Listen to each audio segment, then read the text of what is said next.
ओं क्रीं महाकाल्यै नमः। जय जगन्नाथ दर्शक बंधु। शुभं मस्त सर्व जगतम परहित निरता भवन्तु भूतगणा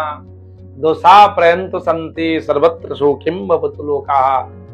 दर्शक बंधु आज आपण मानक पई अत्यंत चमत्कार गुरुत्वपूर्ण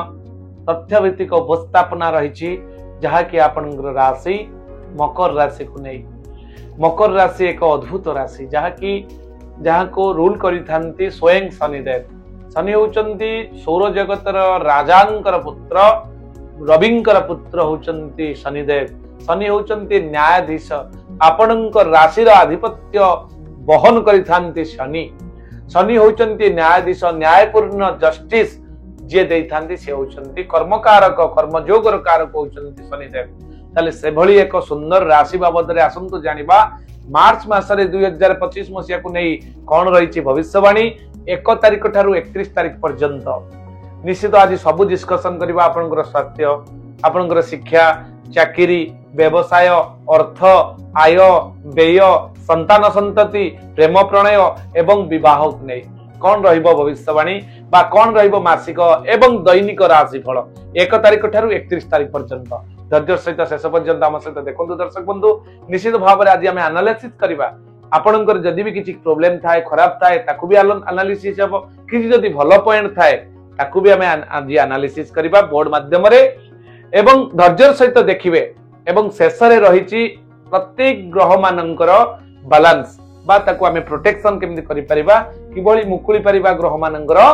कुप्रभाव रो ताले धैर्य सहित देखिबा एवं एनालिसिस करवा। हाँ दर्शक बंधु आ एक सूचना देवाई चाहिए जदि आप 2025 मसीह कौन घटो आपंकर मकर राशि रे आपंकर 2025 रे जेहेतु चारि चारिटा प्लानेट ग्रह माने चलन होउचंती तार तो निश्चित प्रभाव अच्छी डिस्क्रिप्शन ले लिंक अच्छी आपन जाई के देख परिबे। आसन डिस्कशन करवा मकर राशि। मकर राशि रे दर्शक बंधु मकर राशि रो अधिपति शनि एवं चंद्रमा रहिचंती आपनकर राशि रे जेहेतु शनि चंद्रमा क्षेत्र में अच्छा पूर्ण दृष्टि निज सप्तम स्थान को देखुंट। स्वास्थ्यगत दृष्टि जदि आम देखा राशियाधिपति शनि रवियुक्त हवा द्वारा 12 मार्च पर्यंत स्वास्थ्यगत प्रोब्लेम देखादेव। अंटा ठारू पाद पर्यंत पेन हम जॉइंट पेन देखादेव एवं न्यूरो प्रोब्लेम भी देखा दे पारे। सीढ़ी चढ़िबारे असुस्थता अनुभव करि पारंती बढ़ी जाई पारे आपनकर जॉइंट पेन टिके प्रोब्लेम देखादेव। ओवरऑल अलग किसी प्रोब्लेम आपनकर हबो नाही केवल स्नायुविक एवं आपन जॉइंट पेन टिके देखादेव। एवं जेहेतु रवि सहित युक्त होइक अछंती निज घरे थिले मध्य द्वितीय शनिटा पाद शनि रो ओलट शनि सप्ताह द्वादश जन्म द्वितीय एई मासरे 29 तारिख परे आपण सबुदिन पाई अर्थात अनेक दिन पाई लिमिटेड पीरियड जोटा कि आपनकर तृतीय चतुर्थ पंचम एवं षष्ठ पाखापाखि 10 वर्ष पर्यंत शनि सप्ताह आप मुक्त होगा जाउछंती। एहा मध्य आपण पई एक खुशी खबर दर्शक बंधु। मकर राशि जो माने व्यक्ति से मानकर 12 मे 12 परे अर्थात मार्च 12 परे आपनकर रवि जेतु चलन हेबे मीन राशि के चलन हे गला परे शनि आपनकर मुक्त हे जिवे। तेनु ए जो 12 दिन 15 दिन आपण पई बहुत भलो फल दबो एवं यहाँ पर पुनः एकत्रित हेबे 29 मार्च परे शनि एवं रवि कौन करिवो तार प्रभाव कौन रहिबो। जेहेतु वर्तमान आपनकर धन स्थान रे धनाधिपति धन स्थान रे अछंती आपन सेविंग्स अर्निंग सोर्स तो भलो हबो आसीबो पैसा तो आसीबो किंतु सेविंग्स आपनकर कमी जाई पारे। दर्शक बंधु अननेसेसरी पैसा टिके खर्च हो जेहेतु संघर्ष जोग माने अननेसेसरी पैसा खर्च हो गवर्नमेंट रिलेटेड काम रे पैसा खर्च हो गवर्नमेंट आपन जोठी अछंती से कर्मचारी द्वारा किछि खर्च हो जाई पारे गवर्नमेंट रे प्रोजेक्ट पास हे पारुनी बा एभली गवर्नमेंट रिलेटेड काम रे किछि पैसा आपनकर खर्च होबार संभावना यथेष्ट अधिक अछि। या परे आपनकर आसुची चतुर्थ स्थान एवं लाभ स्थान रो अधिपति होचंती मंगल अछंती आपनकर षष्ठ स्थान रे एवं शत्रु माने जोटा कि शत्रु रोग ऋण एवं शत्रु स्थान रे जेहेतु मंगल अछंती मंगल षष्ठ स्थान रे रहिले कौन प्रभाव फल देइचंती ता आमे डिस्कशन करिबा। दर्शक बंधु जेते बेले मंगल आपनकर षष्ठ स्थान रुहंती गोचर फल अनुसार अत्यंत भल फल देइथांती। दर्शक बंधु एठी आपनकर चतुर्थ सुख संपत्ति भूमि भवन वाहन भूषण ये सब प्राप्ति हबार सुजोग अच्छी आपणकर मार्च मासरे जदि चाहूचंती नूतन जमी किनिया पई घर करिबा पई आपण आरंभ करि परिबे एवं बृहस्पति रविंकर शुद्धि मध्य देखिकी आपण आरंभ करिवे। या परे आपणकर आसुची सप्तम स्थान विवाह वैवाहिक जीवन केमति रहइबो। विवाह वैवाहिक जीवन बहुत भल रहइबो कारण जेहेतु चंद्रमा निजे मकर राशि रे रही स्वस्थान को देखुचंती चंद्र कुंडली अनुसार प्रेडिक्शन विवाह वैवाहिक जीवन बहुत भल रहइबो। प्रेम प्रणय रे आपण कोन हबो देखिबा बृहस्पति पंचम स्थान थिबारु आपण नैसर्गिक ट्रू लव करिवे। वर्तमान तो ट्रू लव मिलिबा बहुत कष्ट समाज रे माने बहुत गुडे मिसगाइडेड हेउचंती कुमानसिकता रे कुसंग रे पड़ी भूल काम करूचंती किंतु जेहेतु पंचम रे बृहस्पति मासटी आपण जस्टिस हेबो लव को एभली धोखा लाइन लेबा मिसलीडेड हेबेनी आपण कारण नैसर्गिक प्रेम जोटा को ट्रू लव कुआ जाय आपण सहित हबो एवं भूल बजामणा जदि भी किछि प्रीवियस टाइम रे थाए मार्च मास रे सॉर्ट आउट हबो एकदम बहुत भलो अछि।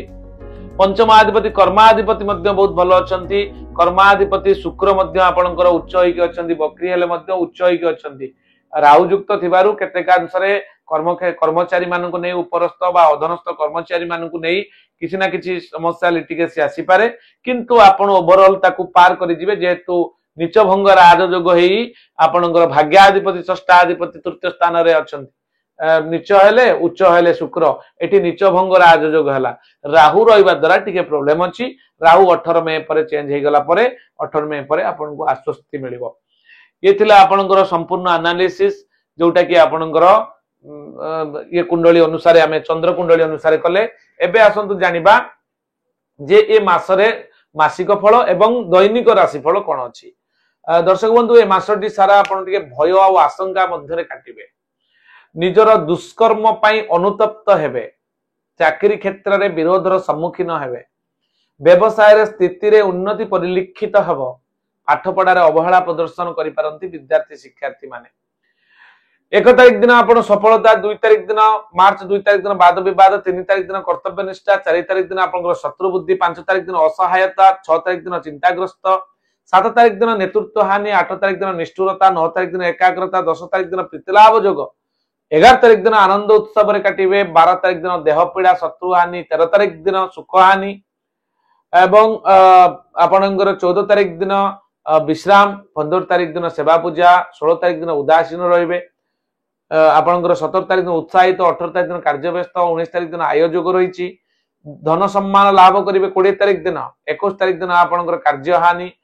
22 तारिख दिन प्रतारणार शिकार हे पारंती दर्शक बंधु 23 तारिख दिन सुसंवाद 24 तारिख दिन सौजन्य 25 तारिख दिन श्रीचंद्र थिबारु अत्यंत उत्तम समय 26 तारिख दिन व्याकुलित मन अस्थिरता रहिबो मन व्याकुलित रहिबो 27 तारिख दिन उत्साहित रहिबो 28 तारिख दिन परिश्रम 29 तारिख दिन प्रसन्न भाव 30 तारिख दिन वाद विवाद रे व्यस्त रहिबो एवं 31 तारिख दिन प्रतिष्ठा लाभ योग रहिति दर्शक बंधु। ये थिला 1 तारिख ठारू 31 तारिख पर्यंत संपूर्ण दैनिक एवं मासिक राशिफल। दर्शक बंधु आमे या परे जिबा कोन रहिछि प्रभाव आपण तार रिमेडी कोन करिवे प्रतिकार कोन करिवे आपणकर जो समस्या रहिला तार प्रतिकार किभଳି करिवे। दर्शक बंधु प्रतिकार पई व्यस्तवार नाही सुंदर भाबरे मो सूचना दोछि सुनि रखंतु। ता पूर्व एक सूचना ये तो थिला चंद्र कुंडली समग्र राशि पई आपणकर मकर राशि जेते लोक अछन समस्त पई किंतु जदि आपण आपणकर इंडिविजुअल व्यक्तिगत कुंडली एनालिसिस करिया पई चाहंती स्क्रीन ले थिबा नंबर सहित आपण हम सहित जोगाजोग करि परिबे। आपणकर नाम date of birth place of birth time of birth एवं आपणकर मैटर को बाबद रे विचार करिया पई चाहंती लिखि देले आपणकर जहा भी पारिश्रमिक अछि आपण जदि फोन पे माध्यम रे पठै दियंती निश्चित भाव रे आपण को सहयोग मिलिबो। 3 दिन मध्य रे आपण को आपणकर फलाफल संपूर्ण विवरणी नवांश कुंडली विचार सहित आपण को दे दिया जिवो। दर्शक बंधु आ एक सूचना जदि आपण को आपण नूतन किबा पुरातन गृह वास्तु करिया पई चाहंती आपण घर तो करिचंती कोनोसी प्रकार सबुले अशांति लागि रहउची फाइनेंशियल लॉसेस होची अननेचुरल डेथ देखा दउची ताल निश्चित भाव रे आपण से जगह रे वास्तु प्रॉब्लम रहिची। जदि नुआ घर करिया पई चाहंती प्लान आम ठारू नउचंती ताले आमे आर्किटेक्ट प्लान दबा सहित आपण को वास्तु मिश्रित आर्किटेक्ट प्लान आपण को आमे जोगे दउछु दर्शक बंधु जहा कि 3 पुरुष 3 जनरेशन पर्यंत आपण परिवार को प्रोटेक्शन रखुची वास्तु दोष रहिबो नाही। दर्शक बंधु ये होची थिला आपण पई सूचना। दर्शक बंधु आपण आम सहित बुक करि परिबे तळे स्क्रीन ले थिबा नंबर रे आपण कांटेक्ट करी आपण घर वास्तु करबा पई दिन धार्य करि परिबे बुक करि परिबे एथिला सूचना आसंतु दर्शक बंधु एबे जानिबा कोन रहिछि प्रतिकार मकर राशि रे मकर राशि रो अधिपति होचंती दर्शक बंधु शनिदेव शनिदेव हेउचंती न्यायपूर्ण ग्रह तेणु तांको राशि रो व्यक्ति जदि अन्याय करिवे संगे संगे दंड पाइबे तेणु सेति पई जो माने मकर राशि व्यक्ति देखिथिबे किछि ना किछि भूल सांग सांग करथिबे सांग सांग दंड पाइबे तेणु सेमानकर कोनोसी पाप रुए नाही सांग सांग सेमाने प्राश्चित होई जाय मकर और कुंभ राशि ए दुईटा व्यक्ति जो माने अछंती सेमानकर प्रतिकार हिसाब रे आपण 7 पाळी शनिवार शनि मंदिर जानतु राशि तेलर दीप जाळंतु ओम सं शनिश्चराय नमः किंबा तंत्रोक्त बीज मंत्र ओम प्रांग प्रिंग प्रोंग स शनिश्चराय नमः ए मंत्र को जप करंतु एवं कुकुर कुआं को खाइबा को दियंतु देखिबे ए मासटी आपनकर निश्चित मंगलप्रद हबो आउ जदि रत्न धारण करिया पई चांदी दर्शक बंधु इंद्रनील नीलम रत्न आपण धारण करंतु जाकी ज्योतिषक परामर्श सहित जदि आपण जेमस्टोन रत्न आपण नबा पई चाहंती हमर ज्योतिर्विज्ञान गवेषणा केंद्र तरफ रु आपण को जोगे दिया जिवो 100% शुद्धता तार परीक्षा करा जाई लैबोरेटरी रिपोर्ट सहित आपनकर एड्रेस रे विदिन 7 डेज भितर आपन को सप्लाई कर दिया जो ओडिसा भितर ओडिसा बाहर को आमे जोटा कि जेमस्टोन सप्लाई कर दर्शक बंधु लो ठारू आरंभ करी हाई क्वालिटी पर्यंत रत्न तार लैबोरेटरी रिपोर्ट सहित आपण पाई परिबे एतला सूचना एवं प्रतिकार दर्शक बंधु आज पई एतिकी पुनी देखाबा नेक्स्ट एक वीडियो रे आपनकर राशि कुंभ राशि को नै नमस्कार जय जगन्नाथ।